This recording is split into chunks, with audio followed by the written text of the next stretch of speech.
Guys, I'm not trying to go backwards, but you want to know why people are evil, hateful, angry from experience? You want to know why, where it comes from?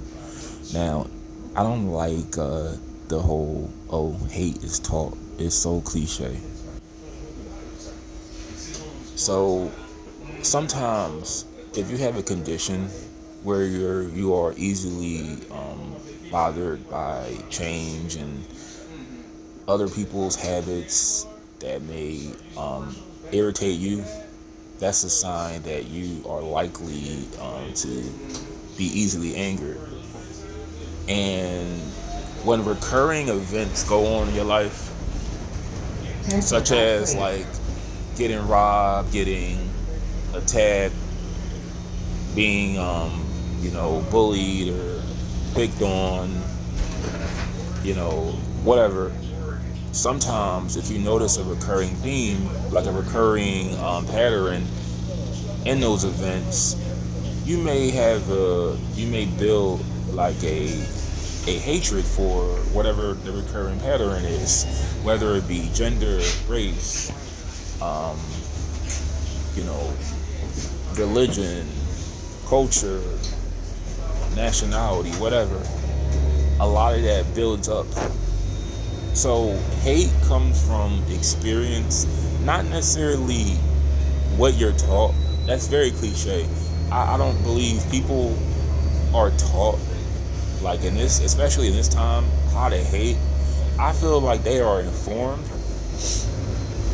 on things. They're told A, B, and C, but that doesn't mean they're gonna internalize what you tell them, because there's a lot of things our parents tell us to do and we don't really take heed of it. But my dad told me a lot of things, but I never really listened to him, but um, hate is just from experience. And from my birthday, I had to learn that holding it is not healthy. And I feel so much better. I feel a lot better. I feel like it's a transformation that's gonna it's still a process, like the transformation part. But I feel like a physical mostly a physical transformation that's gonna happen in the next 6 months to 2 years. Like everything, I'm not even gonna look like the same person. But hate it's not learned, it's not taught. It's 90% of the time is from experience. And please, I'm gonna keep reiterating myself, do not hold on to it. Sometimes we have to just look at that experience and try to move on. But it's not good. It's not healthy. It just keeps us away from God. The more we hold on to hate, anger, wrath. And I actually, and this was so weird. I feel like I was y'all don't, people that don't really like follow the word won't understand. But it's like I felt like maybe like my life was put on pause when I had all that hate in me, because now it's like I'm able to do things that I only did as a kid. Like let me just tell you an example. So as a kid, I was a really unusual kid.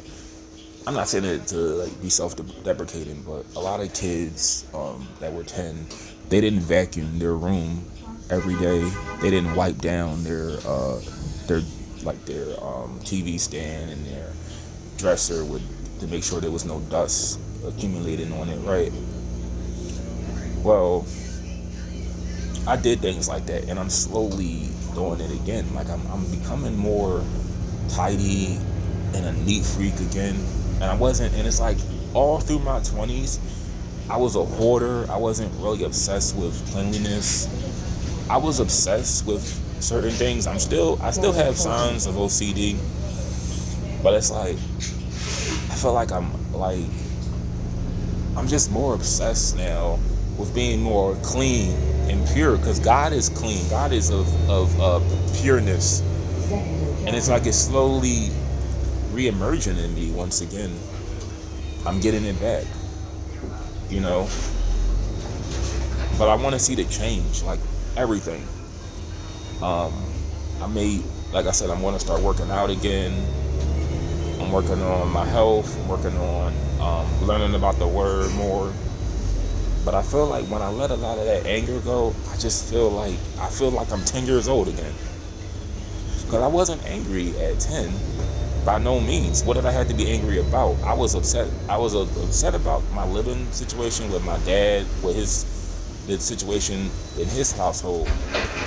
If you care to learn about that, it's videos on here explaining that. I don't really want to talk about that on here, but yeah, I just feel like a 10-year-old again in a 31-year-old's body. Say the least.